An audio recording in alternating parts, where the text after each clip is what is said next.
कल हमने महिसागर तीर्थ की महिमा का वर्णन किया था। जो महिसागर तीर्थ धर्मदेव के शाप से गुप्त हो गया था, उसे पुनः साधन करके तप करके उस स्थान के शाप को मुक्त किया श्री श्याम बाबा ने। स्कंद पुराण के बड़े सुंदर श्लोक हैं। शनिवारे यमावास्या भवेत् तस्या फलं च यत् महिसागर यात्रायाम भवेत् तच्चावधारय। किसी भी महीने में शनिवार की अमावस्या पड़े और उस समय कोई महिसागर तीर्थ की यात्रा करने जाए तो कहते हैं कि उसके फल को तुम सावधान होकर सुनो। प्रभास 10 यात्रा भी सप्तभि पुष्करस्य च अष्टाभिश्च प्रयागस्य तत्फलम प्रभविष्यति। 7 बार प्रभासक क्षेत्र, जहां सोमनाथ जी हैं, प्रभासक क्षेत्र की यात्रा 7 बार करें, 10 बार यात्रा करें प्रभासक क्षेत्र की, पुष्कर जी की 7 बार यात्रा करें और प्रयाग की 8 बार यात्रा करें, कुरुक्षेत्र की 5 बार यात्रा करें, नकुलीश्वर तीर्थ की 3 बार यात्रा करें और अर्वदाचल पर्वत की यात्रा करें। उसका जो फल है, कहते वो फल एक बार शनिवार की जब अमावस्या पड़े तो महिसागर तीर्थ में उस समय स्नान करने से उस फल की प्राप्ति होती है। बहुत लंबा चौड़ा महात्म्य लिखा हुआ है। ऐसे इस दिव्य तीर्थ को श्री भीमसेन जी के पौत्र, जिनका नाम वरवरीक हुआ, जिन्हें वर्तमान में श्री श्याम बाबा के नाम से हम लोग जानते हैं, उन्होंने उस क्षेत्र को प्रकट किया। अब यहाँ श्री सौनक जी महाराज सूत जी से प्रश्न कर रहे हैं, भगवान आपने इस गुप्त क्षेत्र का बड़ा विलक्षण महात्म्य बताया, सुनकर के हमें बड़ा हर्ष हुआ। अब यहाँ गुप्त क्षेत्र में सिद्धलिंग विराजमान है, सिद्धेश्वर महादेव सिद्धलिंग के रूप में विराजमान है और सिद्ध माता भी वहाँ विराजमान है। तो आप कृपा करके सिद्धलिंग, सिद्ध माता और विजय नाम का मगध देश का वह एक श्रेष्ठ तपोधन ब्राह्मण और उनका सहायक चंडिल, ये चंडिल भी इन्हीं का नाम है, चंडिल, चंडी के लाडले, भगवती दुर्गा के लाडले, नव दुर्गा के लाडले होने से इनका एक नाम चंडिल हुआ। तो ये चंडिल जी का चरित्र विजय ब्राह्मण के साथ कैसे उनका समागम हुआ, ये कृपा करके आप बताओ। कौन नसौ चंडिलो नामो विजयो नामकस्त था, ये चंडिल किनका नाम था और विजय किसका नाम था? आप कृपा करके यह बतावें कि सिद्ध माता के प्रसाद से ये नाम कैसे प्रसिद्ध हुए। इन सबको सुनने का हमें बड़ा कौतूहल है, बड़ी जिज्ञासा है। आप कृपा करके उसको दूर कीजिए, शांत कीजिए जिज्ञासा को। अब बड़ी सुंदर बात है, कहते कि ये चरित्र सुनने की आपको इतनी उत्सुकता क्यों हो रही है? तो सौनक जी उत्तर देते हैं, सताम चरित्र श्रवणे कौतुकम कस्य नु भवेत्। आप यह बताओ कि सत्पुरुषों के चरित्रों को सुनने का कौतूहल किसे नहीं होगा? सत्पुरुषों के चरित्रों के श्रवण की जिज्ञासा अवश्य रखनी चाहिए, उत्सुक रहना चाहिए कि महत्पुरुषों का जीवन चरित्र हमें सुनने का सौभाग्य प्राप्त हो जाए। ये इतना अद्भुत चरित्र है, सूत जी महाराज कह रहे हैं, इसके श्रवण मात्र से आजन्मकृत संपूर्ण पाप तत्काल भस्म हो जाते हैं। ऐसा पवित्र यह चरित्र है। एक समय की बात है, इंद्रप्रस्थ में दिव्य मैदानव के द्वारा निर्मित सभा में 5 पांडव, उनकी प्रियतमा द्रौपदी वहां विराजमान थी और भगवान श्री कृष्ण भी वहां विराज रहे थे। उसी बीच की बात है, सभा में बैठ करके तरह तरह की चर्चाएं हो रही थी, देवताओं की, ऋषियों की, पितरों की, प्राणियों की, राजाओं की, महात्माओं की सुंदर सुंदर चर्चाएं वहां हो रही थी। इसी बीच में भीमसेन के पुत्र श्री घटोत्कच वे सभा में उपस्थित हुए और उपस्थित होकर उन्होंने सर्वप्रथम धर्मराज युधिष्ठिर के चरणों में प्रणाम किया, फिर अपने पिता महात्मा भीमसेन के चरणों में प्रणाम किया, फिर भगवान श्री कृष्ण के चरणों में प्रणाम किया, फिर अर्जुन के चरणों में प्रणाम किया, नकुल सहदेव के चरणों में प्रणाम किया और पूज्या द्रौपदी माता के चरणों में भी प्रणाम किया।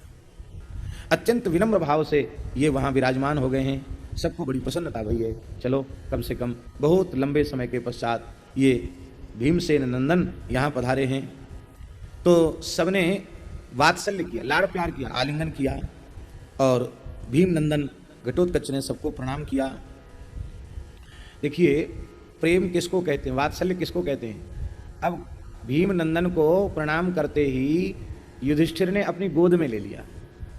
अब गोद में लेने लायक अवस्था तो नहीं है, लेकिन इसको स्नेह करते हैं। गोद में ले लिया, मस्तक सूंघा, अपने दोनों हाथ मस्तक पर रखे, पीठ पर स्नेह युक्त हाथ फिराए और कहा कि पुत्र, इतने दिन पीछे तुम्हें कैसे हमारी सुध आ गई? तुम कैसे आए? तुम हम अपने राज्य में धर्म पूर्वक पालन तो कर रहे हो कि नहीं? राज्य में सुखी तो हो कि नहीं? अपने मामा के राज्य में, मामा का राज्य जानते हैं ना, हिडम्बासुर, उसको मार दिया था भीमसेन ने, तो उसकी गद्दी घटोत्कच जी को ही मिल गई थी। तो उस राज्य को तुम ठीक से संभाल रहे हो कि नहीं? अहंकार को त्याग करके और तुम सत्पुरुषों की सेवा करते हो कि नहीं? एक बड़ी सुंदर बात धर्मराज युधिष्ठिर ने कुशल क्षेम के प्रकरण में पूछी है, वो बात हमें बहुत ध्यान देने की योग्य है। देखिए, देवता कौन है और दैत्य कौन है, सुर कौन है और असुर कौन है? जो गौ ब्राह्मण संत माता पिता अतिथि इन सब में नारायण का दर्शन करके इनकी सेवा करे वो मनुष्य नहीं देवता है। और गौ ब्राह्मण संत अतिथि माता पिता दीन दुखी इनकी जो सेवा न करे, इनको जो पीड़ित करे, इनको जो तिरस्कृत करे, वो भले ही चाहे जितना सुंदर स्वरूप वाला हो, वो मनुष्य नहीं, वो तो राक्षस है, असुर है, दैत्य है, ऐसा समझना चाहिए। तो आप देखिए, घटोत्कच जो हैं वो हिडम्बा के गर्भ से उत्पन्न हुए हैं, भीमसेन के पुत्र हैं। लेकिन आसुरी संस्कार किसे कहते हैं, ये बात श्री युधिष्ठिर बता रहे हैं। कहते, हे हिडिम्बानंदन, हे भीमनंदन, तुम यह बताओ कि कच्चित देवेषु विप्रेषु गोसु साधुषु सर्वदा हिडम्बे नापकुरुषे प्रियमे तद्धरेश्चनः। देवताओं का कभी अपमान तो नहीं करते हो, ब्राह्मणों का कभी तिरस्कार तो नहीं करते हो, गोवंश का कभी अनादर तो नहीं करते हो, संत महात्माओं का कभी तिरस्कार तो नहीं करते हो, इनका अपकार तो नहीं करते हो। देखो हिडिम्बानंदन घटोत्कच, भगवान श्री हरि किस प्राणी से प्रसन्न होते हैं? बोले जो देवताओं का समादर करता है, ब्राह्मणों का आदर करता है, गोवंश की सेवा करता है, संतों की सेवा करता है, ऐसे भाग्यशाली जीव से भगवान सहज प्रसन्न हो जाते। भगवान की सेवा कोई भले ही न करे, पर भगवान जिनसे प्रेम करते हैं उनकी सेवा करे तो भगवान सहज प्रसन्न हो जाते हैं। और तुम्हारे प्रजा में कोई राक्षस तुम्हारी आज्ञा का उल्लंघन करके गौ ब्राह्मण को सताता तो नहीं है? तुम उसे कठोर से कठोर दंड देते हो कि नहीं? और तुम्हारी माता बहुत उत्तम पतिव्रता है, शीलवती गुणवती है, हमारा बहुत प्रिय करने वाली है। तुम्हारी माता हिडिम्बा प्रसन्न तो है ना, वह परम पतिव्रता है। देखो, भीमसेन की प्रियतमा होकर भी और भीमसेन के ऊपर कोई दबाव नहीं है, पहले ही निश्चय हो चुका था कि संतान उत्पन्न होने तक तुम्हारे साथ रहेंगे। तो आज भी उसका कोई भीमसेन पर दबाव नहीं है, वह हमारे सुख में ही सुखी है, अपने निज सुख का भान उसे नहीं है। श्री भीमनंदन हिडिम्बानंदन ने कहा कि हे भगवान, हे महाराज, मेरे मामा के वध के पश्चात भीमसेन जी ने, मेरे पूज्य पिताजी ने जब मेरे मामा जी का वध कर दिया, वे गौ ब्राह्मण के विरोधी थे, तो उस समय सब असुरों ने मिलकर मुझे ही राजा बना दिया। और मेरी माता प्रसन्न है, कुशल से है, कठोर तप में लगी हुई है। और वह मेरी माता ने मुझे एक ही आदेश दिया है तपस्या में जाने के पहले। माता ने कहा कि देखो बेटा, जो बालक अपने पिता माता का भक्त नहीं है उसका जीवन व्यर्थ है, उसका शरीर धारण करना व्यर्थ है, अपने माता पिता की भक्ति अवश्य करनी चाहिए। हमारे पूज्य महाराज जी कहते थे, भक्तमाली जी महाराज जी कहते थे कि भगवान श्री राम ने अपने पिता के सत्य की रक्षा के लिए अयोध्या के राज्य सिंहासन का त्याग किया और कंटकाकीर्ण दंडकारण्य में 14 वर्ष तक कठोर कष्ट सहन किए। अपने उन सुकोमल चरणों में जिनके स्पर्श में भगवती जगत जननी सीता जी को संकोच होता था, कहीं इनके चरणों में मेरे दबाने से पीड़ा न हो जाए, इतने सुकोमल चरणों से कंटकाकीर्ण दंडकारण्य में विचरण किया। किस लिए? केवल अपने पिता की भक्ति के लिए। तो महाराज जी कहते थे कि राम जी हैं चाहे कृष्ण भगवान हैं, इन दोनों में पितृभक्ति सर्वोपरि दिखाई पड़ती है। तो कोई अपने को राम कृष्ण का तो उपासक कहे और अपने पिता माता का तिरस्कार करे, तो महाराज जी कहते थे कि चाहे जितना पूजा पाठ भजन ध्यान करे, यदि माता पिता का तिरस्कार करता है, माता पिता उससे दुखी हैं, तो भगवान कभी प्रसन्न नहीं होंगे, क्योंकि भगवान स्वयं अवतार लेकर माता पिता की भक्ति करते हैं। तो तू कैसा पाखंडी मेरा भक्त है जो अपने माता पिता का अनादर करता है? अरे तेरे माता पिता के रूप में मैं ही तो हूं, पर मुझे नहीं पहचानता है, गाय के रूप में मैं ही तो हूं, पर मुझे नहीं पहचानता है, इधर उधर भटक रहा है ऐसे। और कहा है कि तुम जाकर पूछना कि हम आपके बालक हैं, आप आज्ञा देंगे सेवा की तो हमें प्रसन्नता होगी, तो सेवा की आज्ञा प्रदान करें। क्योंकि जो पुत्र अपने पिता की आज्ञा पालन करता है, अपने से बड़ों की आज्ञा पालन करता है, यदाज्ञा पालनम पुत्रो पितॄणाम सर्वदा चरेत अथोर्ध्वलोकान् सजय देह जायेत कीर्तिमान।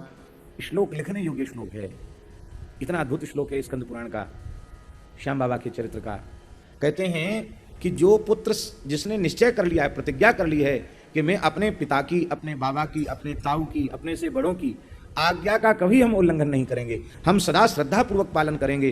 कहते इतना ही कोई जीवन में अपने नियम ले ले तो ऊपर के सारे लोग उसकी मुट्ठी में। अथोर्धो लोकान जयति, ऊपर के समस्त लोगों को वह जीत लेता है अपने तप से। और इह जायेत कीर्तिमान, मरने के बाद तो स्वर्ग आदि लोगों को जीत लेगा और जीते जी कीर्तिमान होता है। माता पिता की कृपा जिस पर न हो उसे कीर्ति प्राप्त होती नहीं है। कथनचित पूर्व के किसी संस्कार से हो भी जाए तो फिर कीर्ति के बाद अपकीर्ति भी इतनी भयंकर होती है कि फिर वह मुख दिखाने लायक नहीं रहता। इसलिए अपने पिता माता की सेवा, उनकी आज्ञा का पालन करने वाले लोग ही स्वर्गादि लोकों पर विजय प्राप्त करते हैं और इस संसार में कीर्ति प्राप्त करते हैं। यह सुनते ही युधिष्ठिर के नेत्र भराए, रोम खिल गए। बेटा हैं, देखो क्यों ना हो, तुम एक महान पतिव्रता हिडिंबा के पुत्र हो और निष्पाप भीमसेन का अंश हो, भीमसेन के द्वारा तुम उत्पन्न हुए हो, तो अपने पिता माता के लक्षण तो बालक में रहते ही हैं।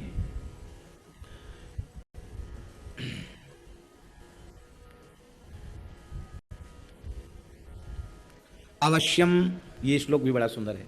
अवश्यम यादृशी माता तादृशस्तनयो भवेत्। बहुत ध्यान से सुने, पिता के संस्कारों का अधिक प्रभाव बालक पर नहीं होता है, माता के ही संस्कारों का अधिक प्रभाव बालक पर होता है। क्योंकि उस पिता ने तो गर्भ में स्थिति कर दी, अब पोषण किसके रक्त से हो रहा है, किसके अंश से पोषण हो रहा है। 9 महीने तक माता के ही खाए पिए पदार्थ से जो रक्त बनता है उसी से वही उसका जो तत्व है वो नाल के माध्यम से जाता है और उससे पोषण होता है। तो महाराज जी हम आपको क्या कहें, उस समय गर्भिणी माता जो चिंतन करती है, जैसा खाती पीती है, जैसा देखती है, जैसा सोचती विचारती है, उसका पूरा पूरा प्रभाव उसके गर्भस्थ शिशु पर आ जाता है। इसलिए हमारे सनातन धर्म की मर्यादा है, गर्भिणी काल में माताओं को बहुत अधिक सावधान रहना चाहिए। कोई महान शूरवीर, भगवत भक्त, धर्मनिष्ठ दाता, कोई राष्ट्रभक्त, कोई गोभक्त यदि उस नारी के गर्भ से उत्पन्न हो गया तो माता का मातृत्व सफल हो गया। और कहीं उस माता के ही स्वेच्छाचार के कारण, असंयत जीवन के कारण, असंयत वृत्ति के कारण, असंयत खान पान के कारण, जो दृश्य नहीं देखने चाहिए उन दृश्यों को देखने के कारण, जो नहीं सुनना चाहिए वो सुनने के कारण, कहीं उसका गर्भगत जीव अशुद्ध संस्कार वाला हो जाता है, दुष्ट संस्कार वाला होता है, तो उसका पाप माता पिता को भी नरक में भोगना पड़ेगा। वो पुत्र जब पाप करेगा तो स्वर्ग में स्थित पिता माता भी नरक में जाएंगे उसके पाप के कारण। पुत्र कहते ही उसको हैं, पुत्र शब्द का अर्थ है नरक और त्र माने होता त्राण, जो अपने पुरखों को नरक से उबार ले उसे पुत्र कहते हैं। लिखा है स्पष्ट, जैसी माता होगी वैसा ही पुत्र होगा, वैसी ही पुत्री होगी। आजकल विवाह के प्रकरण में कोई ध्यान नहीं देता, अंतरजातीय विवाह हो रहे हैं, उससे वर्ण संकरता फैल रही है। और संकरो नरका यही वह कुलघनानां कुलस्य च, ये वर्ण संकरता नरक ले जाने वाली है, ये गीता जी की पंक्ति है। बड़ी विचित्र स्थिति हो रही है। तो एक तरफ तो ये स्थिति हो रही है और दूसरी तरफ स्थिति ये है कि माताएं पिता जो हैं उन्हें तो धन कमाने से फुर्सत ही नहीं है, परिवार में थोड़ा समय दें ऐसा अवकाश उनको नहीं है। और माताओं का जीवन ऐसा अव्यवस्थित अशास्त्रीय जीवन हो रहा है कि बालक संस्कार संपन्न कहां से आते हैं। ये माताओं का कर्तव्य है। माताएं चाहें जैसा बालक उत्पन्न करना चाहें वैसा बालक उनको प्राप्त होगा। हमने सुना है श्री महाराणा प्रताप जब अपनी माता के गर्भ में थे तो उनकी माता ने अपने विद्वान कुलगुरु को बुलाकर संपूर्ण श्रीमद् वाल्मीकि रामायण का श्रवण किया था। उस प्रभाव से महाराणा प्रताप इतने दिव्य महापुरुष हुए। जिस समय श्री वीरवर शिवाजी अपनी माता के गर्भ में थे उस समय उनकी माता ने अपने विद्वान कुलगुरु को बुला करके संपूर्ण महाभारत का श्रवण किया था। उसके प्रताप से छत्रपति शिवाजी के जैसा पुत्र हुआ है। जिस समय छत्रसाल अपनी माता के गर्भ में थे उस समय उनके पिता चंपत राय ने विद्वान ब्राह्मण को बुला करके संपूर्ण श्रीमद् भागवत का श्रवण किया था। कहने का तात्पर्य यह है कि इन सब माताओं के पवित्र संस्कारों के कारण ही इनकी संतान इतनी दिव्य हुई। गर्भिणी माता को दिन में नहीं सोना चाहिए, गर्भिणी माता को असत्य नहीं बोलना चाहिए, गर्भिणी माता को ऐसे व्यक्तियों से जो पाप युक्त हों, मद्यमांस का सेवन करने वाले हों, उनसे संभाषण नहीं करना चाहिए। गर्भिणी माता को प्रत्येक पूर्णिमा को भगवान का पंचामृत लेना चाहिए, पंचगव्य लेना चाहिए। अमावस्या को पितरों को नमस्कार करना चाहिए, पर्व पर किसी पवित्र ब्राह्मण को अपने हाथ से कुछ दान करना चाहिए, नित्य रक्त पुष्प लेकर के, रक्त चंदन लेकर के, पवित्र गंगा जल आदि से अथवा किसी भी शुद्ध जल से ताम्र पात्र में भर करके गर्भिणी माता को नित्य सूर्य नारायण का अर्घ्य देना चाहिए, जिससे उसके गर्भ में स्थित बालक हो या बालिका उस सूर्य के समान तेजस्वी हो। केवल भारतीय देशी गाय के दूध दही घृत का ही व्यवहार करना चाहिए, अन्न थोड़ा कम खाए, रस स्निग्ध पदार्थ अधिक खाए, और शरीर से चलना फिरना भी चाहिए, थोड़ा श्रम भी करना चाहिए, जिससे गर्भगत बालक और अधिक पुष्ट हो। हम जब शरीर से कुछ श्रम करते हैं, चलते फिरते हैं, हमारे शरीर में जब हलचल होती है तो हमारा जो खाया हुआ अन्न आदि है उसका रस उत्कृष्ट बनता है, श्रेष्ठ बनता है। और यदि हमारे शरीर में हलचल नहीं होती है तो फिर हमारा खाया हुआ जैसा तत्व बनना चाहिए वैसा तत्व नहीं बनता, और वैसा तत्व नहीं बनेगा तो गर्भगत जीव को संस्कार मिलेंगे। आप विचार कीजिए, हिरण्यकशिपु का पुत्र है प्रहलाद, लेकिन गर्भ में स्थित प्रहलाद ने नारद जी की कथा सुनी और प्रहलाद भक्तराज हो गए। इसलिए बड़ी ऊंची शिक्षा है, गर्भ की अवस्था में माताओं को विशेष सावधान रहना चाहिए। एक ऐतिहासिक घटना हम सुनाएं आपको भैया जी। आपने नाम सुना होगा पंजाब के नरेश रणजीत सिंह जी, बड़े प्रतापी पुरुष हुए पंजाब के। तो उनके शासन काल में एक घटना घट गई। एक मकान की मोरी से, मोरी जानते हैं जहां से जल बहता है, तो रसोई का कुछ अंश आ रहा होगा, कुछ अन्न के कण होंगे, तो उसके लोभ में एक गाय ने उस मोरी में मुंह घुसाया, और मुंह घुसाने से, वो बड़ी मोरी थी इतनी बड़ी, उसमें मुंह तो घुस गया लेकिन सींग ऐसे फंस गए कि अब वो निकल नहीं पा रहे थे। और गाय प्रयास कर रही थी, उसके बाद जबड़ा सब छिल गया, रक्त आ गया, तमाम भीड़ वहां इकट्ठी हो गई, गाय फंस गई, गाय फंस गई, गाय फंस गई। तो एक लड़का आया 20-25 वर्ष का, उस लड़के ने कहा कि कोई बात नहीं, देखो गाय को तो बचाना है ही है, ऐसा करो इसके सींग काट दो गाय के, सींग काटने से वो ठीक से निकल आएगी। दूसरे व्यक्ति ने कहा कि सींग क्यों काट दो, दीवार क्यों ना तोड़ दो, मोरी को चौड़ा क्यों ना कर दो, गाय वैसे भी लहूलुहान हो गई है, और सींग और काट कर उसे पीड़ा पहुंचानी ठीक नहीं है। अरे बोले नहीं, दीवार का नुकसान नहीं होना चाहिए, सींग तो कोई बात नहीं, सींग कटने से गाय मरेगी थोड़ी। उस व्यक्ति को लोगों ने धिक्कारा और मोरी को चौड़ा करके उस गाय को सुरक्षित, उसके सींग को निकाला गया। और उस समय गुप्तचर कोई वहां था, उसने महाराजा रणजीत सिंह को सूचना दी और तुरंत उस व्यक्ति को गिरफ्तार कर लिया गया।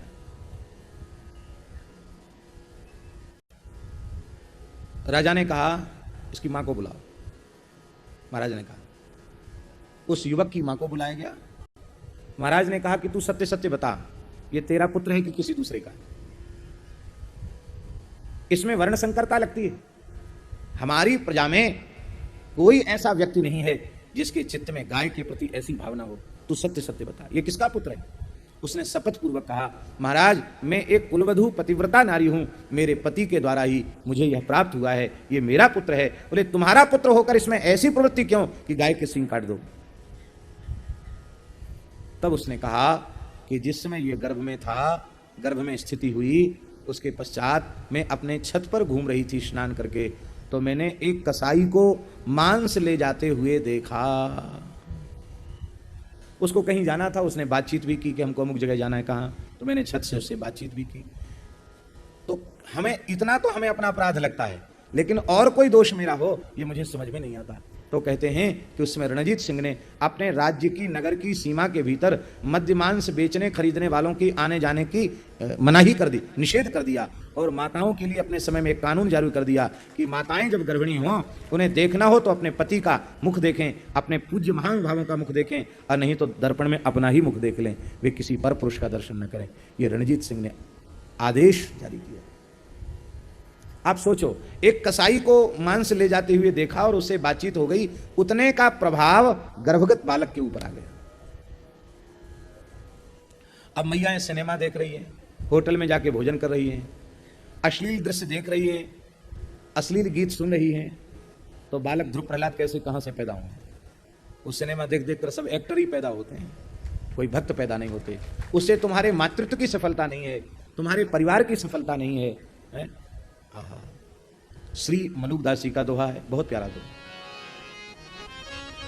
आजकल सुंदरियों का वो होता ना, क्या कहते हैं, प्रतियोगिता, सौंदर्य प्रतियोगिता, किसके सिर पे ताज रखा जाएगा। अखबार में कभी कभी फोटो भी आते हैं कि उस पे ताज रखा जाएगा। लेकिन मलुकदास जी महाराज घोषणा कर रहे हैं, संसार की सबसे सुंदरी माता कौन? मलुक सो माता सुंदरी, मलुक सो माता सुंदरी, जहां भक्त अवतार। मलुक सो माता सुंदरी, जहां भक्त अवतार। बिना भगत बांझे वही जन्मी खर कतवार। यदि भक्त को जन्म नहीं दिया तो गधों को पैदा किया उसने, मनुष्यों को जन्म नहीं दिया। सोई पूत सपूत है, जो भगति करे चितलाए। जरा मरण ते छुटी परे, हरिपद पहुंचे जाए। इसलिए अवश्यम यादृशी माता, तादृशस्तनयो भवेत्। माता च ते भक्तिमती, दृढ़ं नस्त्वं च तादृशा। इसलिए आजकल विवाह के प्रकरण में लोग विचार नहीं करते। विवाह के प्रकरण में पितृकुल पवित्र होना चाहिए, ठीक है, पर उससे अधिक मातृकुल की पवित्रता पर विचार करना चाहिए। जो कन्या हमारे यहाँ बहू बनकर आने वाली है, उसका खानदान कैसा है, उसके माता पिता कैसे हैं, उसका ननिहाल पक्ष कैसा है। भैया जी को तो पता है, पहले इन सब बातों पर विचार किया जाता था कि नहीं, मामा नाना का पक्ष सब विचारा जाता था, कई कई पीढ़ी तक विचार किया जाता। अब विचार नहीं करते। अब विचार नहीं करते तो उसका दुष्परिणाम समाज के सामने है। हमारे यहां ज्ञानेश्वर जी पुरुषार्थ चतुष्टय में काम को भी पुरुषार्थ माना है। पुरुषार्थ का तात्पर्य वो हेय नहीं है, वो त्याज्य नहीं है, वो उपादेय है। कब? बोले जब वो शास्त्रानुशासित हो, शास्त्रानुकूल हो, शास्त्रानुशासित हो। शास्त्रानुशासित शास्त्रानुकूल काम निषिद्ध नहीं है, वो काम पुरुषार्थ है। शास्त्रानुकूल काम हमें निष्कामता की ओर ले जाता है। गृहस्थाश्रम बंधने के लिए नहीं है, गृहस्थाश्रम में छूटने के लिए। भैया बड़े भाग्यशाली हैं गृहस्थ। 3 आश्रम उनसे सेवा लेते हैं। ब्रह्मचारी सेवा लेते हैं, वानप्रस्थी सेवा लेते हैं, यति सेवा लेते हैं। 3 आश्रम सेवा लेते हैं और सेवा करता कौन है? गृहस्थ। तो गृहस्थ आश्रम को इसीलिए श्रेष्ठ कहा गया क्योंकि सबकी सेवा का सौभाग्य परमात्मा ने उसे दिया है। और दूसरे की सेवा न करे, अपनी पेट भरने में लगा रहे, कई कई पीढ़ियों के लिए धन इकट्ठा करने में लगा रहे, तो यह उसका दुर्भाग्य है। कितनी सुंदर योजना भैया जी के मन में श्याम बाबा की प्रेरणा से आई है कि प्रत्येक भारतवासी व्यक्ति 1 रुपया प्रतिदिन गाय के लिए निकाले। बहुत अच्छी बात है। परिवार में 5 सदस्य हैं तो 5 रुपए, 10 सदस्य हैं तो 10 रुपए। और बड़े से बड़े अमीर व्यक्ति से भी ये नहीं कहा जाएगा कि आप ज्यादा दो, नहीं, इतना ही दो, हमको सबसे इतना ही चाहिए, इससे ज्यादा नहीं चाहिए। और ज्यादा में आप कहीं कोई गौशाला बनाना चाहते हैं, भूसाघर बनाना चाहते हैं, गायों की सेवा, आपकी इच्छा राजी, लेकिन संस्था केवल 1 रुपया ही लेगी, 1 रुपए से अधिक नहीं लेगी। और एक क्या नाम बताया था आपने?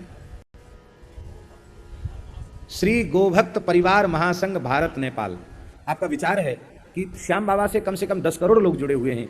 वेले सब लोग एक झंडा के नीचे इकट्ठे हों, और जब 10 करोड़ होंगे तो 80-85 करोड़ हिंदू भी उसके नीचे होंगे।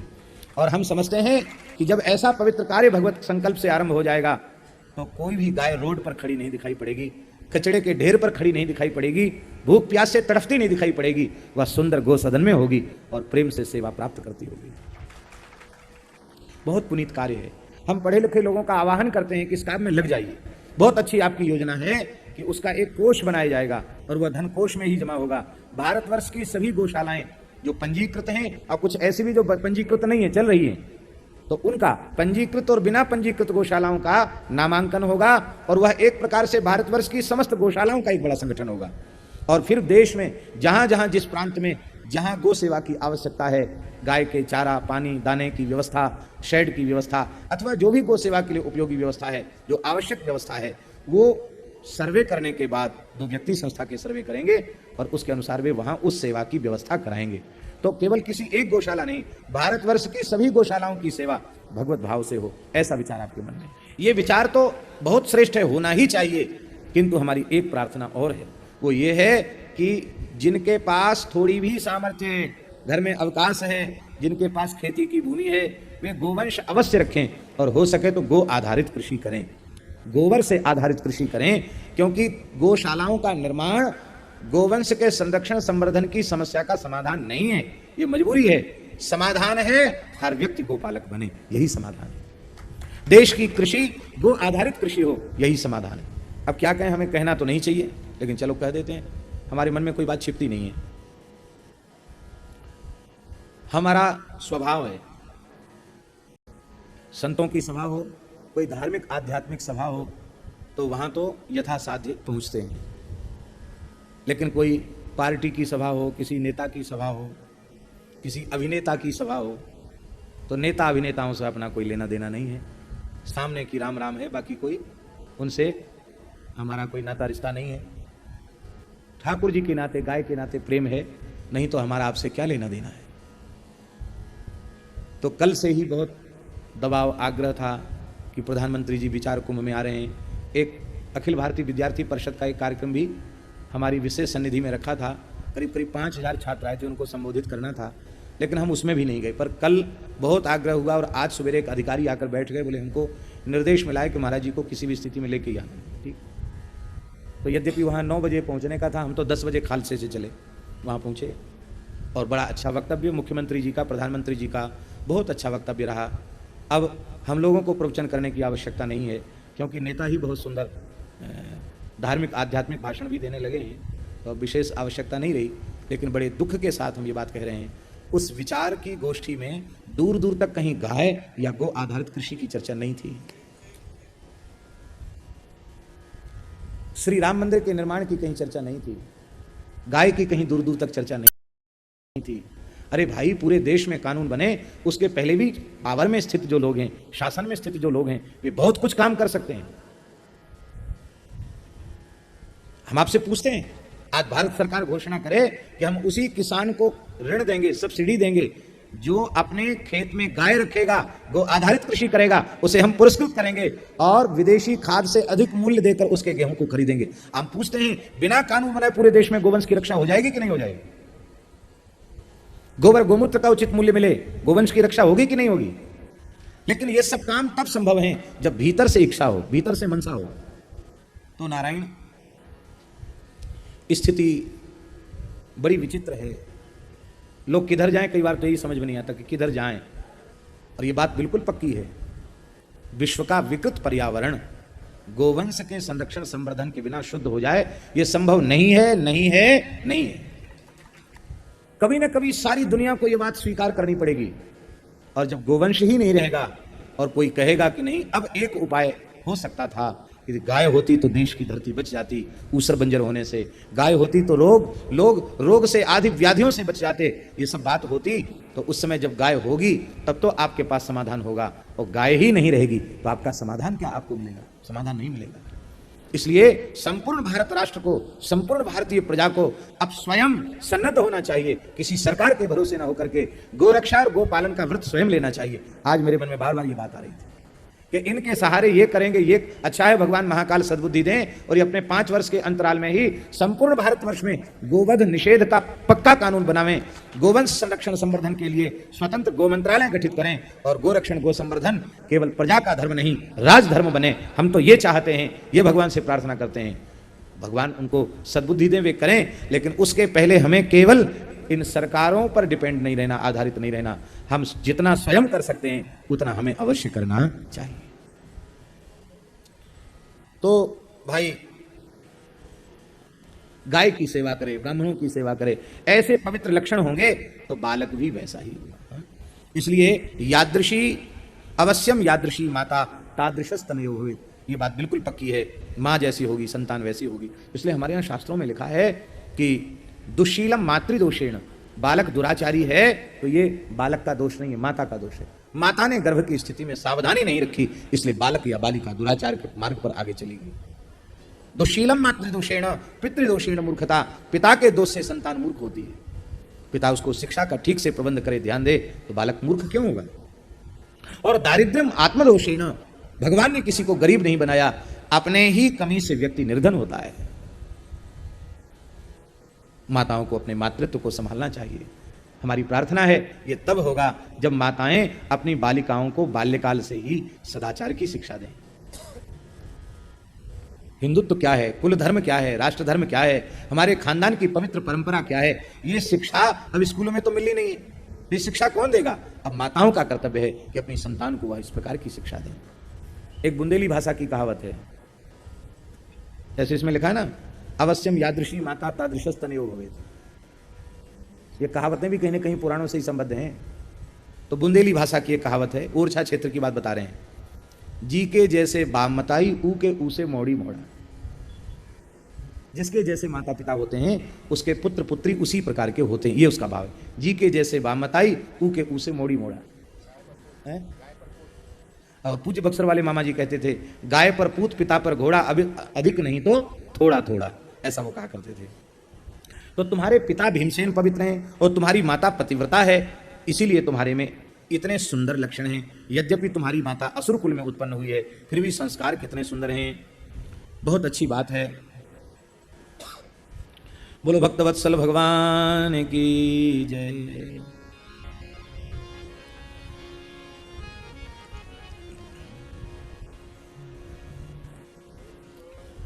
हे भगवान, 8 जो देव योनियां हैं ये जन्म लेते ही जवान हो जाती हैं। ये राक्षस भी देव योनि में ही है, जन्म लेते ही जवान हो जाते हैं। वाल्मीकि रामायण में वर्णन है कि उनको शंकर भगवान ने आशीर्वाद दिया है पार्वती जी ने कि ये बालकों को जन्म देते ही बालक युवा हो जाएंगे, ऐसा उनको उस जाति को वर प्राप्त है। इसीलिए घटोत्कच को भी दूध नहीं पीना पड़ा, जन्म लेते ही विशाल हो गया। और श्री बर्बरीक जी को भी जन्म लेकर बहुत दिन तक दूध पीना पड़ा हो, ऐसी बात नहीं, जन्म लेते वो भी किशोर अवस्था के हो गए, ऐसी दिव्यता उनमें है।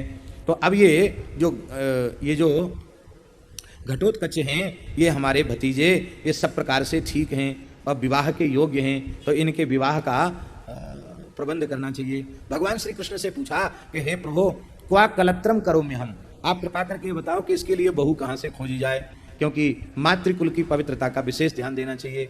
इसकी बहू कहाँ से आएगी? क्योंकि हे भगवान, त्रिलोकी में क्या है वो सब आपको सोचने की, ध्यान करने की आवश्यकता नहीं।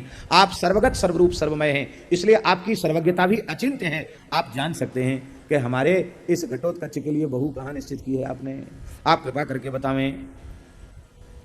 भगवान श्री कृष्ण मुस्कुराए और भगवान ने कहा, ये मूल ग्रंथ के आधार पर ही आपको सुना रहे हैं, कोई इधर उधर की मिलावटी चीज नहीं है, एकदम सही जो प्रामाणिक है उसको कहा जा रहा है।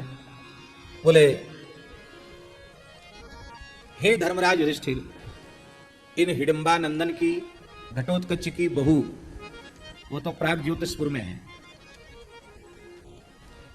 प्राग ज्योतिषपुर, जिसको वर्तमान समय में गुवाहाटी कहा जाता है, ये प्राग ज्योतिषपुर का ही क्षेत्र है। तो प्राग ज्योतिषपुर, वहां इसकी एक मुरदैत्य की कन्या, उस मुरदैत्य की कन्या से उसका विवाह होगा।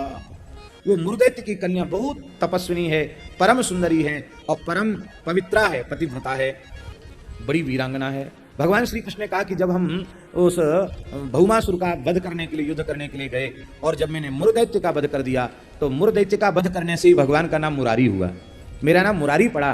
बोलो मुरारी भगवान की। तो मुरदैत्य का वध जब मैंने कर दिया तो मुरदैत्य की कन्या भगवती दुर्गा के द्वारा दिए हुए खड्ग को लेकर के मेरे सामने युद्ध के मैदान में आ गई।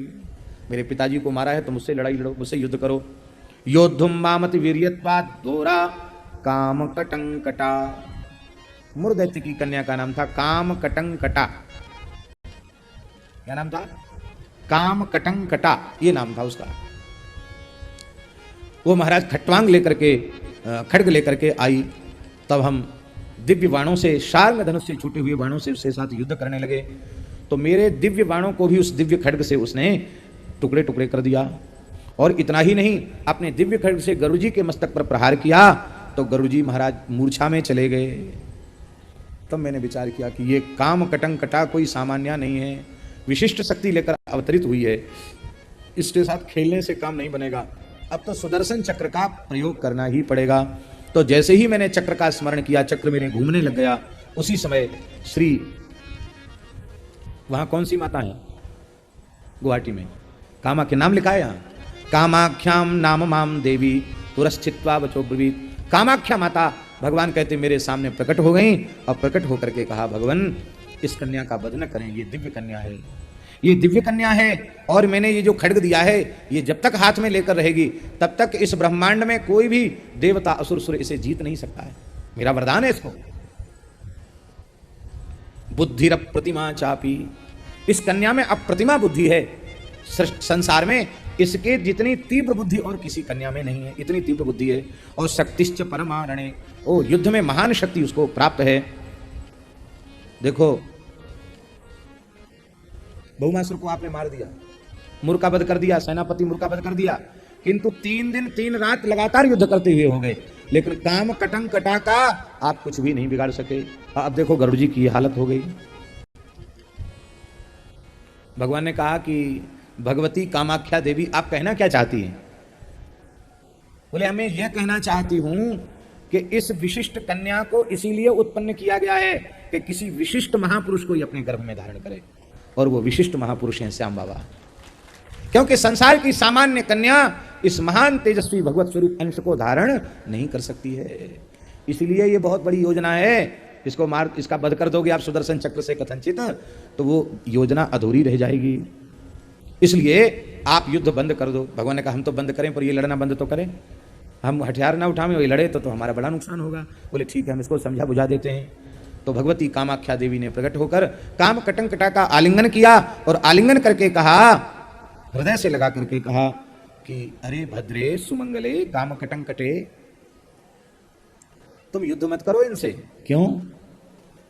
बोले इसलिए युद्ध मत करो कि एक तो ये साक्षात परब्रह्म परमात्मा नारायण मायाधिपति माधव हैं, दूसरे तुम्हारे ससुर। अरे तो हमारे ससुर कैसे हो गए, हमारा तो विवाह नहीं हुआ।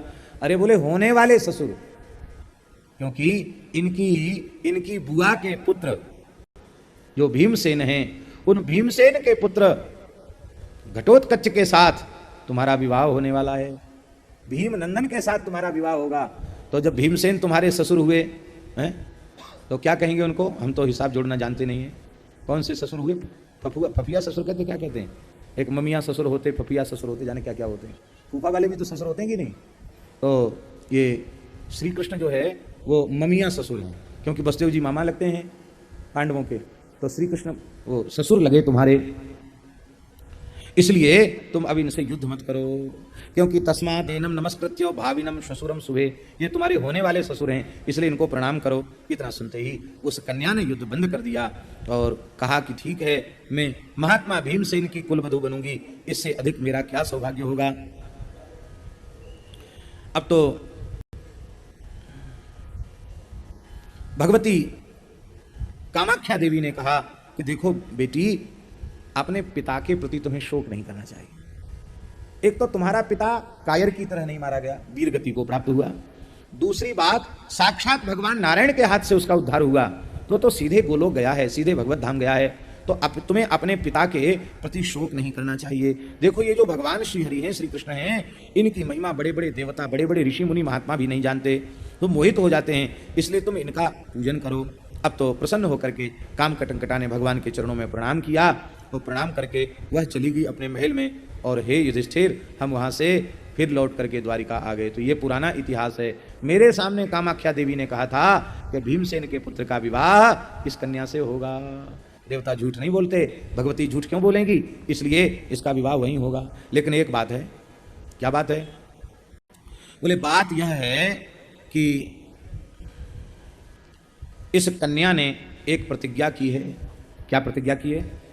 बोले इस कन्या ने प्रतिज्ञा की है कि जो मुझसे बुद्धि में अधिक होगा, ऐसा कोई प्रश्न मुझे कर दे कि मैं उत्तर न दे सकूं, मेरी बुद्धि भी चकरा जाए, तो ऐसा प्रश्न तो वही करेगा जो हमसे ज्यादा बुद्धि वाला होगा। तो बुद्धि भी हमसे अधिक हो और बल भी हमसे अधिक हो, वही मेरा पति हो सकता है। और बुद्धू हो और बलहीन हो तो दाम्पत्य जीवन का निर्वाह नहीं हो पाएगा। इसलिए हमसे अधिक बुद्धिमान, हमसे अधिक बलवान जो होगा, यो में प्रतिबलश चापी समय भरता भविष्यति, वही मेरा पति होगा। तो बड़े बड़े राजकुमार, अत्यंत सुंदरी है काम कटंकटा, तो बड़े बड़े राजकुमार विवाह के लिए आए, लेकिन न तो उसको बुद्धि बल में परास्त कर सके और ना ही शरीर बल में, अस्त्र बल में परास्त कर सके। अनेक राजकुमार तो युद्ध में मारे गए। युधिष्ठिर ने कहा बहुत बढ़िया महाराज, तो हाथ जोड़ते हैं और कोई कन्या खोजो। हमारा बेचारा होनहार बालक है ये। देखिए उस समय भीमसेन के ही पुत्र हुआ था घटोत्कच, उस समय सबके पुत्र नहीं हुए थे, इसलिए अब वो एक ही पूरे खानदान में एक ही है, तो उसके प्रति लाड़ प्यार होना स्वाभाविक है। तो महाराज जी यहाँ बड़ी सुंदर बात लिखी है, यहाँ लिखा है कि अभी तो ये छोटा बालक ही, बालक थोड़ी है, वो तो पूरे विशाल काय है, लेकिन युधिष्ठिर का वात्सल्य, बोले एक ही तो बालक है, कुल खानदान का दीपक है, और इसको भेज दिया जाए और कहीं ये भी चला गया काल के गाल में, तब तो हो गया ब्याह। भगवान बोले कि तुम अपने मन में इतनी शंका क्यों करते हो, इसलिए संख्या तुम्हें नहीं करना चाहिए, क्योंकि साक्षात भगवती ने ये वर दिया है। इसलिए नमृषा ही बचो ब्रूते कामाख्या या पुरा ब्रवीत भीमसेन सुतः पाणिम तव भद्रे गृहीष्यति। देवता झूठ नहीं बोलते, भगवती ने कहा है कि भीमसेन तुम्हारा पाणी ग्रहण, भीमसेन के पुत्र तुम्हारा पाणी ग्रहण करेंगे, तो इसलिए तुम इस बात को अच्छी प्रकार से समझ लो। अर्जुन ने कहा बिल्कुल ठीक कहते भगवान, भीमसेन ने कहा बिल्कुल ठीक कहते। अब जब सबने कहा ठीक कहते ठीक कहते ठीक कहते, तो बोले ठीक है पर जाओ। घटोत्कच जी को कहा गया कि जाओ तुम कन्या का वर्ण करके लाओ। अब तो चरणों में प्रणाम करके आशीर्वाद लेकर के वो चले, और जयासीर भी पितृभी वर्धित हो गंतुमय क्षत। सबने कहा तुम्हारी विजय हो, जय हो, तुम्हारी यात्रा मंगलमयी हो, तुम्हारी कार्य सिद्धि हो, यह आशीर्वाद दिया है। और भगवान ने एक बात बड़ी सुंदर कही है, भगवान ने कहा कि देखो वो बहुत पढ़ी लिखी है, बहुत पंडिता है, बड़ी बुद्धिमती है, तो तुम जब उससे बातचीत करना तो पहले एक बार मेरा ध्यान कर लेना। भगवान ने क्या कहा घटोत्कच से कि जब उससे बातचीत आरंभ हो ना तो उसके पहले तुरंत मेरा ध्यान कर लेना, एक बार मेरा स्मरण कर लेना। क्यों? बोले मेरा स्मरण करते ही ज्ञान शक्ति जागृत हो जाती है, फिर कोई व्यक्ति उसे परास्त नहीं कर सकता। भैया जी हमारे भारतवर्ष की परंपराएं बड़ी पवित्र हैं, हम लोग कभी कुछ कहते सुनते हैं तो पहले मंगलाचरण करते हैं। मंगलाचरण क्या है? मंगलाचरण है अपने ठाकुर को याद करना, और जब हम उनको याद करते हैं तो वो जो शक्ति आती है वो मनुष्य की नहीं होती है, वो ठाकुर जी की शक्ति होती है। इसलिए मंगलादीनि मंगलमध्यानि मंगलांतानि शास्त्राणि प्रथन्ते, हमारे ग्रंथों में भी आदि मध्य अंत में मंगलाचरण है। और कोई भी काम हम पवित्र आरंभ करते हैं तो सबसे पहले क्या करते हैं? मंगलाचरण। विवाह का कार्ड भी छपाते हो तो लिखते हो कि नहीं? मंगलम भगवान विष्णु, मंगलम गरुड़ध्वज, मंगलम पुंडरीकाक्षो, मंगलायतनो हरि। मंगलाचरण की परंपरा है। सा भारती भगवती तु यदि दासी, भगवती भाग देवता सरस्वती भगवान की सेविका है, दासी है। तो जब भगवान को याद कर लोगे तो सरस्वती जी तो आवेंगी ही। भगति है तू निज भवन विहाई, भगति है तू निज भवन विहाई, सुमिरत सारद आवत धाई, सुमिरत सारद आवत धाई। दौड़ करके भगवती सरस्वती आती है। इसलिए योऽन्तः प्रविश्य मम वाच मिमां प्रसुप्तां संजीवयत् अखिल शक्तिधर स्वधाम्ना अन्याश्च हस्तचरण श्रवण प्रगादीन् प्राणान् नमो भगवते पुरुषाय तुभ्यम्। मेरा स्मरण जरूर कर लेना और डरना नहीं। मेरी याद कर लोगे तो ना तो बुद्धि की कमी पड़ेगी और ना ही बल की कमी पड़ेगी। बोलो भक्तवत्सल भगवान की। अब तो ये पहुंच गए आकाश मार्ग से, घटोत्कच जी महाराज पहुंच गए प्राग ज्योतिषपुर और बगीचे में प्रकट हो गए, उतर गए। बगीचे में उतर करके उन्होंने कहा कि एक कर्णप्रावरणा नाम की एक सखी दिखाई पड़ी। हे कहाँ है तेरी वो राजकुमारी, बुला उसको। वो महाराज डरते डरते गई, बोले महाराज वीर तो बहुत आए पर इतने गर्जने वाले नहीं आए, और वो बहुत सुंदर है। हम लोगों के दिमाग में एक कल्पना बनी घुसी रहती है कि घटोत्कच कैसे होंगे, राक्षस थे तो उनका विरूप होगा, लेकिन महाराज जी यहाँ लिखा हुआ है परम सुंदर। वो जाकर कन्या, वो सखी कह रही है कि एक नव युवक अपनी सौंदर्य और अपनी कांति से कामदेव को भी लज्जित कर रहा है, बड़ा बलवान प्रतीत होता है। ऐसा महापुरुष कोई द्वार पर खड़ा है। तो हंसने लगी, कहते जैसे कोई सिंहनी गुफा से निकले ऐसे ही काम कटंकटा वहां से निकली। और निकल करके उसने कहा कि भाई कौन हो तुम, क्यों यहां मरने चले आए? कामनीनां कृते येषां क्षीयते गणनात्रका, एवं बहुविधम कामी चिंतयन्ना भीमभू। कितने लोग मुझे प्राप्त करने की विलासा से आए, काल के गाल में चले गए, लगता तुम भी उन्हीं में से हो। भीमनंदन ने कहा, निष्ठुरे वज्र हृदय, अरे निष्ठुर बोलने वाली, वज्र के समान हृदय वाली, प्राप्तो हम अतिथिस्तव, मैं तुम्हारा प्रिय अतिथि आया हूं, तो हमारी जो पूजा उचित हो वो पूजा करो। वो महाराज उसमें हैडम्य वचनम श्रुत्वा काम कटंकटा झूला झूल रही थी, और महाराज वो विस्मित हो गई उस रूप को देख करके। अब तो महाराज भयंकर युद्ध होने लग गया। जैसे ही वह युद्ध होने लग गया तो वह पहले युद्ध नहीं हुआ, पहले तो बातचीत हुई। उस बातचीत में उसने कहा कि ठीक है, कोई ऐसी बात हमसे पूछो पहले कि जिससे मैं उत्तर न दे पाऊं, ऐसी कोई बात मुझसे पूछो, अब फिर युद्ध करके मुझे जीतो, तब अपनी इच्छा पूरी करो, तब विवाह करो, अन्यथा विवाह संभव नहीं है। तो स्मृत्वा चराचर गुरुम कृष्णम आरब्धवान कथाम, तुरंत याद आ गई भगवान की बात कि हमारी याद करके तब बोलना। और जैसे ही चराचर गुरु जगत गुरु श्री कृष्ण का ध्यान किया, वसुदेव सुतम देवम कंस चाणूर मर्दनम देवकी परमानंदम कृष्णम वंदे जगत गुरुम, जब जगत गुरु कृष्ण का स्मरण किया, सोई ठाकुर जी ने एक बुद्धि भेज दी, और ये ठाकुर जी की ही बुद्धि थी। इसने कहा कि देखो, किसी अजितेंद्रिय पुरुष के, दुराचारी पुरुष के एक पुत्र उत्पन्न होगा,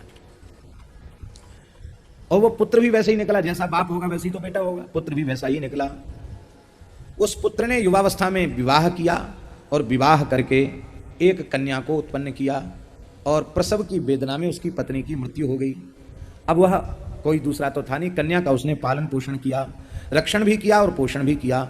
और जब वह कन्या किशोर अवस्था को प्राप्त हो गई, युवती हो गई, तब उसने कहा कि देख, तू मेरी पुत्री नहीं है, मेरे पड़ोसी की है, और मैंने तो दयावश तेरा पालन पोषण इसीलिए किया कि जब तू युवती हो जाएगी तो मैं तेरे साथ विवाह करूंगा, तो तू मेरे साथ विवाह कर। तो उस कन्या ने स्वीकार कर लिया, उसे पता ही नहीं था कि मेरे पिताजी, वो तो पिता समझती थी, पर भ्रम का निवास। अब वास्तविकता ये थी कि वो पिता उसी की पुत्री थी। उसने विवाह कर लिया, और विवाह किया तो उसके एक पुत्र पैदा हो गया, एक पुत्री पैदा हो गई। आप कृपा करके यह बतावें कि अब उसका क्या संबंध हुआ। इत्युक्ता साचमे ने च तथैव वचस्तथा पतित्वेन भच्च भेजेतां भार्यात्वेन च साम तथा ततस्तस्यां सुता जज्ञे तस्मान मदन रासभात। कहते उस गधे से, उस कामी गध, रासव माने गधा, उस कामी गधे से कन्या उत्पन्न हुई। और अब तुम बताओ काम कटंकटे कि वो जो लड़की पैदा हुई वो इसकी दौहित्री लगी कि बेटी लगी, क्या लगी उसकी, आप कृपा करके बताओ। अब तो महाराज इसकी बात बुद्धि चकरा गई। बोले इसको मैं क्या रिश्ता जोड़ूं, उससे क्या संबंध जोड़ूं, कुछ नहीं कह पाई। बोले तुमने बुद्धि में तो हमको जीत लिया, अब युद्ध करो। तो अब ये युद्ध करने लगे। जैसे ही वो खड्ग उठाना चाहती थी, खड्ग उठाने के पहले ही उसके बालों को पकड़ करके धड़ाम से नीचे गिरा लिया, और अपना घोंटू उसकी गर्दन में दबा करके थोड़ा सा घसीटा, रगड़ा, और रगड़ने के बाद तुरंत तलवार निकाल करके बोले अब तेने सबकी नाक काटी, आज तेरी नाक काटता हूँ। सोई उसने कहा बस बस बस बस, मैं हार गई, आप मेरे पति हैं और नकटी से ब्याह करेंगे क्या, इसलिए हमारे सौंदर्य को बिगाड़ो मत। बस उसी समय शंख दुंदुभी बजने लगी, और शंख दुंदुभी बजी तो कहा कि अब विवाह होना चाहिए, क्योंकि वहाँ परिवार के लोग तो थे ही, विवाह होना चाहिए। पर धन्य है, देखिए ये सारी बातें हमें सीखनी है इस चरित्र से, बड़ा अद्भुत चरित्र है। कहते उस समय बोलो भक्तवत्सल भगवान की जय। ये कितनी बलवान थी, इसका बड़ा अद्भुत बल, इसका अद्भुत चरित्र है।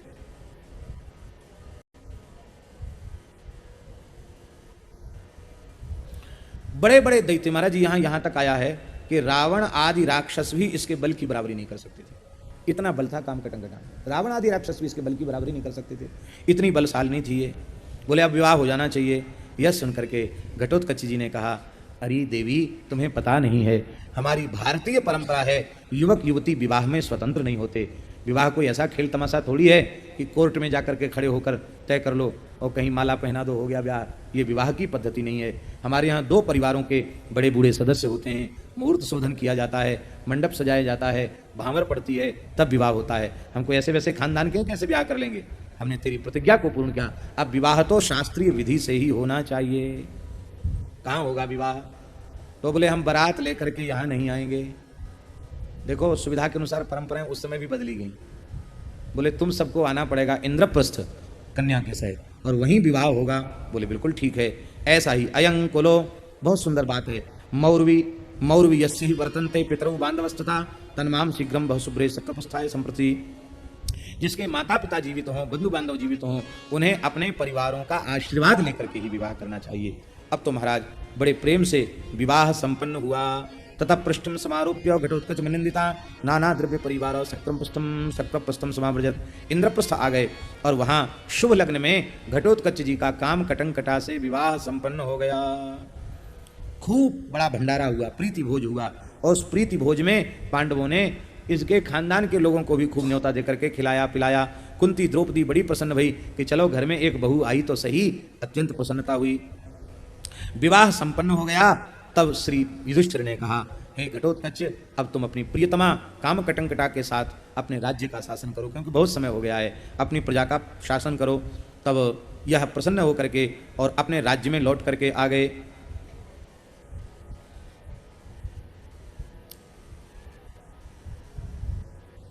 सारे ब्रह्मांड में दिव्य दिव्य स्थलों पर आकाश मार्ग से भीमनंदन घटोत्कच ने काम कटंकटा अपनी प्रियतमा के साथ विचरण किया। इसी बीच में शुभ मुहूर्त में उनके गर्भ में श्याम बाबा पधारे, जिनके कई नाम हुए, वरवरीक हुए की जय। गर्भ में पधारे हैडंबे राक्षस व्याघ्र बाल सूर्य समप्रभा। गर्भ में आते ही आपका प्रकाश ऐसा था जैसे उदीयमान सूर्य का प्रकाश होता है, ऐसा प्रकाश आपकी माता के शरीर से प्रकट होने लग गया। और जैसे ही जन्म हुआ, जन्म लेते ही लगा बालक नहीं प्रकट हुआ, जन्म लेते लगा कि कोई बाल सूर्य प्रकट हुआ है।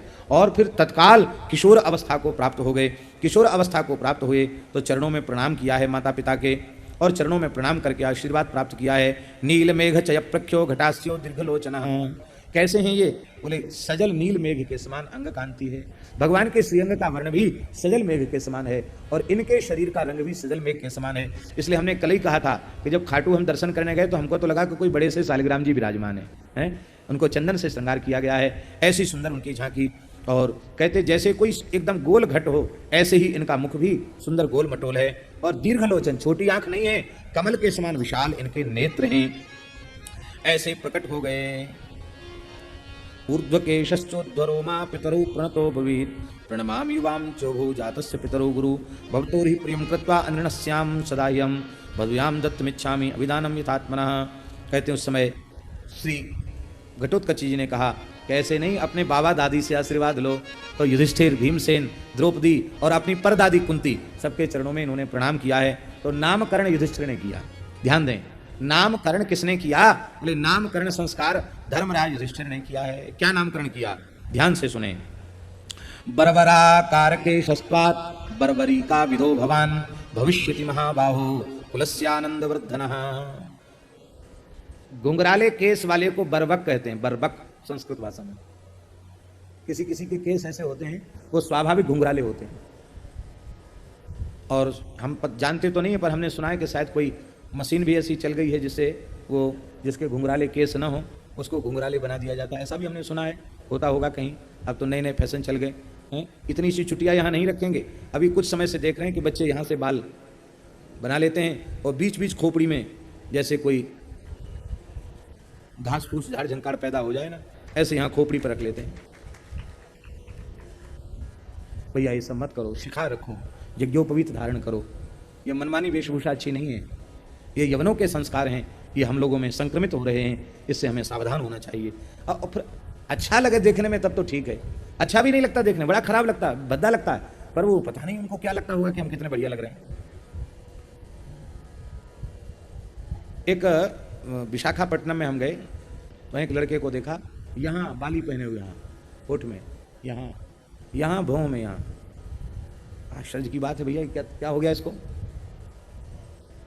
बोले इसको हो क्या गया? बोले नहीं ये फैशन है। तो हमने कहा इसको छिदाने में बहुत कष्ट हुआ होगा। बोले हाँ कष्ट तो हुआ, लेकिन फैशन है। फिर उसी लड़के को हमने देखा कि उसका पैंट कई जगह से फटा हुआ था। तो हमने कहा अरे भाई इतने करोड़पति आदमी के लड़के होकर के तुम फटा कपड़ा क्यों पहने? बोले नहीं महाराज जी ये भी फैशन है। फटा वस्त्र धारण करने वाला, फूटे हुए पात्र में भोजन करने वाला, उसकी बुद्धि का नाश हो जाता है, उसकी लक्ष्मी का नाश हो जाता है। लेकिन आज हम अपनी संतान को अच्छे संस्कार नहीं दे पा रहे हैं, ये बहुत दुख की बात है। भाई बड़े बूढ़े लोग सत्संग करते हैं, अच्छी बात है, बच्चों को सत्संग जरूर कराओ। हमारी प्रार्थना है आप घर घर में आधा घंटे कीर्तन और आधा घंटे किसी सदग्रंथ का वाचन, ये काम जरूर करो। एक व्यक्ति पढ़ने लग जाए, घर के सभी बच्चे सुने, उससे बहुत ज्ञान होगा, बहुत अच्छे अच्छे संस्कार प्राप्त होंगे, घर का वातावरण दिव्य हो जाएगा। आपको किसी तीर्थ धाम में जाने की आवश्यकता नहीं पड़ेगी, आपका घर ही अयोध्या वृंदावन बन जाएगा। आप रोज सत्संग करके देखें तो सही। बोलो भक्तवत्सल भगवान की। इसलिए घुंघराले केस होने के कारण इस तुम्हारा नाम बर्बरीक होगा। ये घुंघराले केस, हमारे ठाकुर जी के भी घुंघराले केस हैं। चिक्कन कचकारे गभुआरे बहु प्रकार रची मातु समारे। चिक्कन कचकारे गभुआरे बहु प्रकार रची मातु समारे। इसलिए बर्बरीक कोई ऐसा उटपटांग नाम नहीं है, घुंघराले बाल वाले को बर्बरीक कहते हैं। बोलो बर्बरीक जी महाराज की जय। ये कुल को आनंद को बढ़ाने वाला होगा। और महाराज कहां तक कहें, ब्राह्मणों की इस बालक पर विशेष कृपा होगी। युधिष्ठिर जी ने कहा इस बालक पर ब्राह्मणों की विशेष कृपा होगी। और महाराज लेकिन अरे ओ बालक, तुम्हें सबसे पहले द्वारिका जाना चाहिए, क्योंकि द्वारकाधीश की कृपा से ही तुम्हारा जन्म हुआ है। अरे मूल में अंशी तो वे ही हैं, तुम उन्हीं के तो अंश हो, इसलिए उनके चरणों में जाकर प्रणाम करके आशीर्वाद लेना पड़ेगा। यहां ये अध्याय पूर्ण हुआ, जन्म अध्याय कहते हैं इसको, प्रादुर्भाव अध्याय। तो प्रादुर्भाव अध्याय यहां पूर्ण हुआ।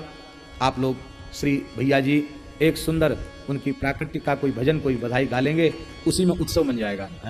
बोलो भक्तवत्सल भगवान की जय।